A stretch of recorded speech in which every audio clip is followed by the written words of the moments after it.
Use the Google search engine to search for passport photographs, and then select the Gov UK site to see the information as displayed in the first two screens of this video.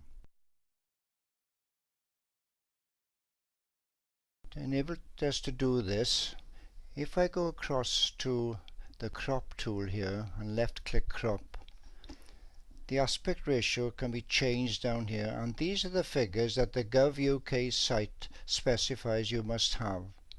There are also some additional measurements that it specifies, which means from the top of the head to the bottom of the chin must not exceed 2.9 centimeters.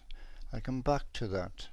If we go to the corner here, see the arrow change to double direction. If I now move that, I can move this over the screen and place it accordingly,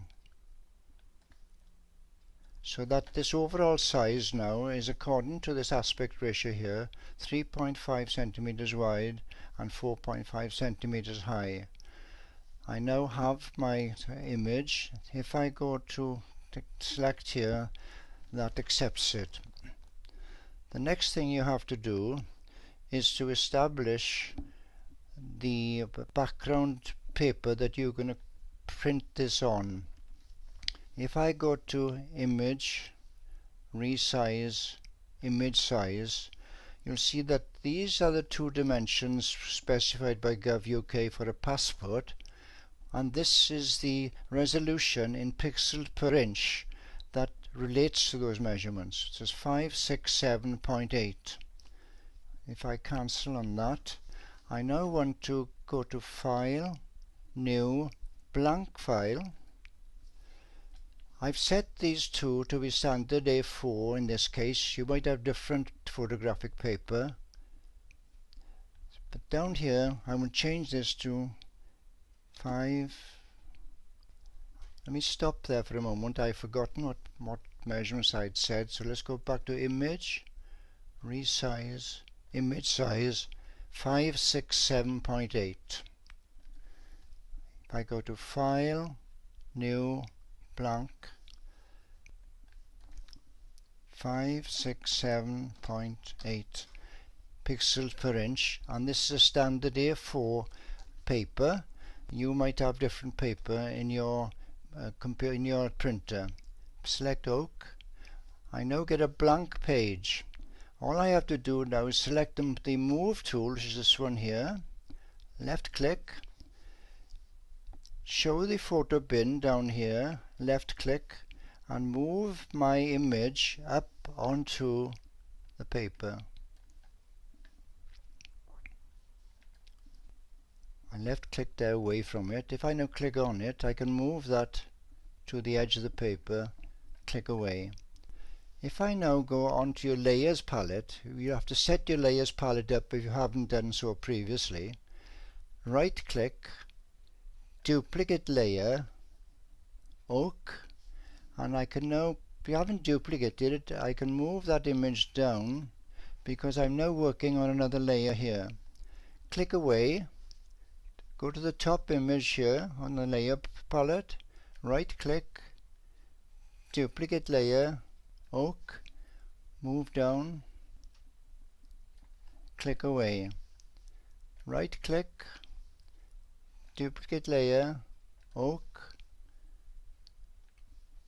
move down, click away, right click, duplicate layer, Oak,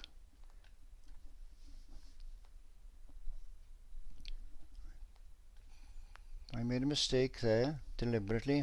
This is the one, that's the layer I'm on. Move there up to the top, move it up slightly, click away, right click, duplicate layer, Oak, move down, click away, right click, duplicate layer, Oak, move down, click away, right click, duplicate layer, Oak, move down. Now in this case I click away. I put these images on the edge of my A4 paper so that I can reuse this part in at a subsequent time. You of course might have a different size paper. Having got these images now, I need to print them. So if I go up to File, left click, Print, left click, wait for the printer to charge up. I now have the presentation of the screen as a print will appear. Print size, if I click here, I previously, by using custom, set this to A4 in my case. You might have different size paper. So the paper size is that. I've got the A4 paper set there. This is my actual printer I'm using. So I've set that up. I now want to make sure that I cater for glossy paper. So if I go to Page Setup here, left click, Best Photo. The paper that's in my machine is in fact already Epson Glossy, and that now establishes how the print is going to come out. All I have to do is click OK and print. Away it will go. What you need to be wary of now is to having printed, recheck these measurements.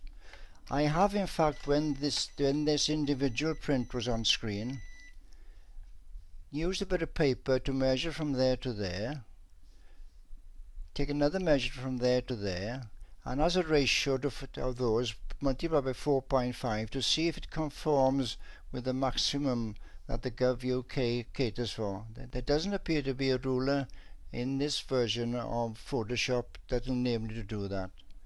That ends the tutorial. I hope you enjoyed it. Bye.